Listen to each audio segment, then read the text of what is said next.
Greetings, I'm Herbert Erpaderp, and today I'm going to build this Star Wars AT-AT. This is a Bandai kit in 144th scale, which means it's almost perfect for my model railway, which is in 148th scale. If you want to have a look at the sprues and anything else that might be in the box, go check out the What's in the Box video, which is linked in the description and might even have a video card in the upper right. The first thing I did, because I was so excited about crew figures, was to install them in their little seats. They won't really be visible, but they do look good. The crew in their seats can then be slotted into this lower cockpit part, I guess you might call it. Pretty much everything in this kit will stay in place with friction. That does mean you might need to apply a bit of pressure to get parts together, but it shouldn't require too much. It also means you don't need glue. I glue anyway because I want things to stay together, and also I think it's kind of funny when people get upset about it. Being the dingaling that I am, I had the instructions open to the wrong page. This is the actual first step. These two parts go together fairly easily, and are then inserted into this end of the neck thing. It does seem like the bit in the middle should be movable, so I've not glued that. There's another single part for the other end, and I've left that movable too. The other half of the neck part can then be pressed into place, nice and easy. Both ends can be moved. This should make connecting it to the body and cockpit easier, and allow for posing. This end gets joined to the rear wall of the cockpit, which has a nice indent for the rounded part. A little glue for the glue guard. Back to the cockpit floor part. I press this console into place. It's not a Star Trek console, so it probably won't explode. Like the crew, this won't be visible unless you try really hard, but it is kind of integral to the model, and it's not like it takes much effort to install, so you might as well. I follow that by installing the rear wall and neck assembly. I probably don't need to say it, but the fit is quite good, and again, even though it probably won't come apart unless you're really rough with it, I like to glue it.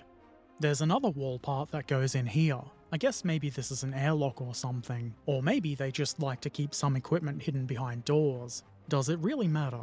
No, probably not. The windscreen, I guess you might call it, goes in next. This is a translucent red, so you could possibly see into the cockpit, but it is pretty difficult, especially with no lighting inside. If you wanted to be real fancy, you could install a light so you could see. Obviously, I'm not fancy. That assembly can then be joined with the upper portion of the cockpit, or head. It does look like a giant dog or something, so head is probably appropriate. It did take a little force to slide it all the way forward, but it goes together well enough. Onto the sides of the head, we install a couple of these round doodads. These are different for either side, so don't get it wrong. I'm sure the parts are shaped such that you will have to try very hard to get them on the wrong side anyway. Next, some weapons. First, the two halves of the main part of this blaster, or whatever the correct word is. I'm not especially knowledgeable on Star Wars weaponry. These parts go together nice and easy. Obviously though, be careful not to break or bend the barrel, unless of course you are looking to model a damaged AT-AT, which could be kind of cool. On top of that, I add this part, which I guess is also a main portion of the gun. It looks like it has a bit of play in it, so you could slide it forward a bit, which I assume is so that you can model them as though they are firing. I have two guns, which get mounted to the underside of the cockpit like so. Easy. There's another two weapons that should be mounted on the round side parts, where those holes are. The instructions want those installed later, and who am I to argue with the instructions? Anyway, it's time to move on to legs. This is the top of one of the legs. It doesn't matter which leg, left, right, front and rear are all put together the same way. First, this bit goes here, and on the other side, a pin goes in. Here's the next part, and as you can probably see, it should hold that pin in place. At least enough that if it was to work loose, it wouldn't fall out and get lost. Then, this bit goes on. Obviously I've no idea what it is, but it should be movable too. It kind of looks like a jaw on some sort of creature. Ha ha ha ha. Stop playing with it! No. It is a little hard to see. There is a tiny piece that gets slotted into the end of this part. It did take me a moment to figure out how it goes in, but it does in fact go in. Then this doover goes into the smaller end of the part. Whatever you might call this goes in the other end. Refer to the instructions and make sure you're getting it around the right way. That assembly can then be joined to the previous leg section. There's a couple of pins that should interact with the mounting holes, so you may have to do some kajiggering. Eventually, you should have an assembly that moves like so. Here's the feet. This is the top of the foot. It's comprised of two parts that are easily pressed together. Believe it or not, the AT-AT has 4 feet, and if you wanted, you could assemble all 4 feet and 4 legs all at once, but like the rest of the legs, the feet are 2 pairs of similar but not identical assemblies. So to keep it simple, I suggest you build both pairs separately to avoid mixing up the slightly different parts. This is the middle section of the foot, and it does have a particular way it should go. The D-shaped piece of keying will almost certainly help. Into the bottom plate of the foot, I add these little toe flaps. That's as good a description as any. Before the toes fall out, I press the rest of the foot assembly into place, and now it's ready to stomp. Joining the foot with the rest of the leg requires a little bit more leg. You've got to sandwich the, curved rail between the two halves of the lower leg like so. Once that's together, I add this little duva, which is similar to the one in the upper leg, but this one's not connected to anything and can be rotated however you like. I don't know what, if any, significance its positioning might have, so I didn't really worry about it much at all. The legs are still not finished. These doodads have to go into place on the front and rear edges of the leg. This is one of the few parts that probably won't be held in place very well by friction, and I don't think the center plate thing that comes later will help any, so I've glued them. These parts for the lower leg will stay in place, but I've also glued them, because the glue god wills it. Next, we have this pocket, which goes into the slot in the middle of the foot. This is why it's important to have the foot and leg parts around the right way. This, I guess maybe it's some sort of shock absorber or stabilizer, goes between the pocket on the foot and the mounting hole on the leg. This clearly won't work if the pocket is on the wrong side. That's probably enough legwork for now. These two parts go together to form what looks a bit like a jet engine or something, and there is a possibility that the original filming models were built from jet engine parts. Not real jet engine parts, parts from model kits. Once they are together, I install these what look to be hatches, probably originally from tanks. There's one on either side, and they're easily pressed into place, like pretty much everything else. This end piece has some weird H-shaped keying, so it should be quite difficult to put it on wrong. Then there's another vaguely cylindrical thing made up of two parts which get pressed together. On this end, I add this thing. It kind of looks like a cowling from a plane's engine, which again it might well be. Whatever it is, it's easy to put on and it looks quite interesting. Those two assemblies will go on the underside of the body, so I guess I'd better assemble that.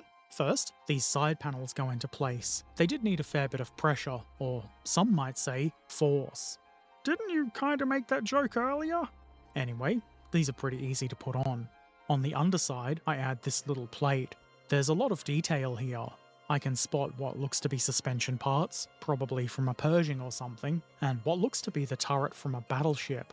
More side plates go on here. Again, a bit of the force is needed, and there's some fun details like jerry cans here. Ooh, such fun! To hold the legs onto the body, we have 4 of these doovers. These are one part, so that joint in them is permanently set at 90 degrees. The entire part is meant to be movable, so you can pose the legs, and that part being restricted to 90 degrees doesn't really impact that much, and that does mean I didn't glue these in place, but I might later.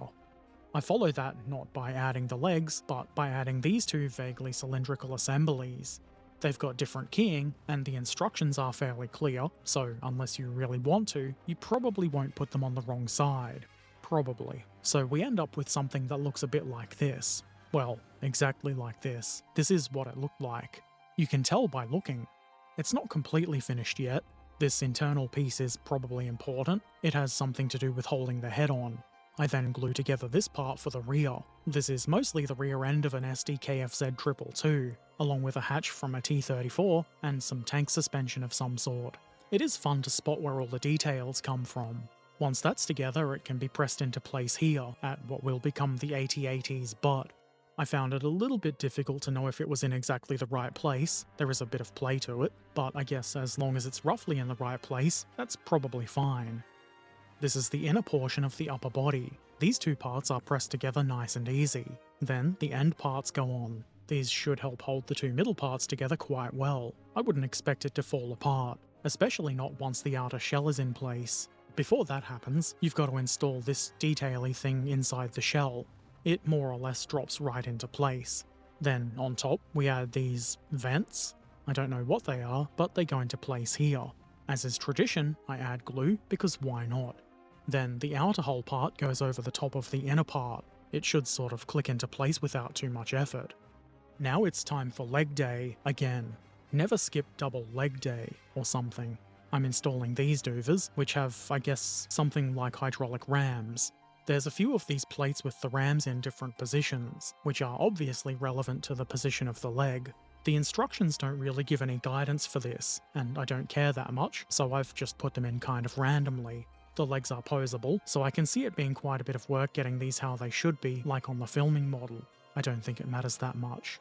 Anyway, once that's done, all the legs can be mounted to the body. They press onto those 90-degree leg holding things, and because those aren't glued and the parts are a fairly tight fit, they can be posed as you like, and it should stay together. Maybe it'll wear and loosen over time, especially if you move the model around a lot, but that's probably not something most of us need to worry about. Next, the neck part slots into that little hole here, nothing too tricky. Then it's time to put the upper body on. Nothing tricky here either. You may need to press down on it a bit, and with the legs in place that might be a little bit awkward, but it is pretty easy. But wait, there's more. These little doovers go on the lower rear of the body like so. There's one for either side. They didn't really want to just sit in place though, and kept popping out, so obviously, I prevented that with the power of glue. All hail the glue god.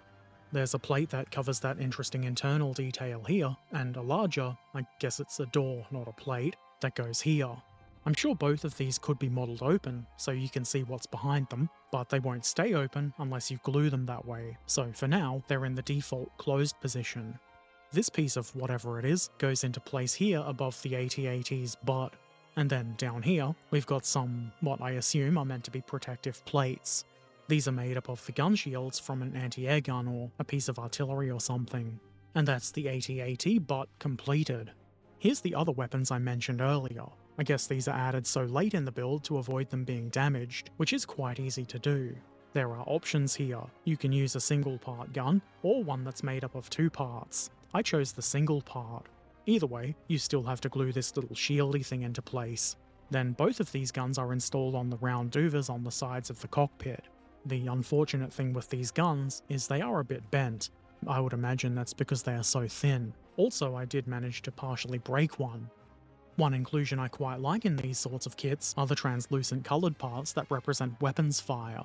They simply slot into the ends of the main guns.